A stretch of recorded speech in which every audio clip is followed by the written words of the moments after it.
په دریم روایت کې راځي د سیدنا ابن عباس رضی الله عنهما روایت، دا د رسول الله صلی الله علیه وسلم نازولی ګران د اکا زوی دی او الله رب العزت ډیر ستر علم د قرآن ورکړی و.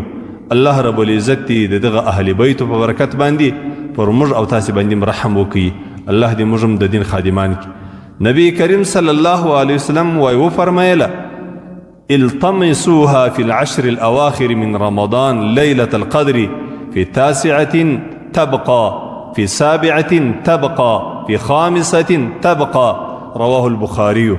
ای خلقو کوشش دا وکړئ د رمضان د میاشتې اخري لس شپې چې دي په دې کې د قدر د شپې تلاش وکړئ او کوشش وکړئ چې د قدر شپه په دې کې پیدا کړئ. رسول الله صلی الله علیه وسلم د ستوري ویلي دي نه شپې چې پاتې نه شپې چې پاتې اوه شپې چې پاتې پنځه شپې چې پاتې دا رقم سلسله یې ویلې ده. بس دا رقم دا توري نور وضاحت یې و دا تور ته نه دی ورکړی.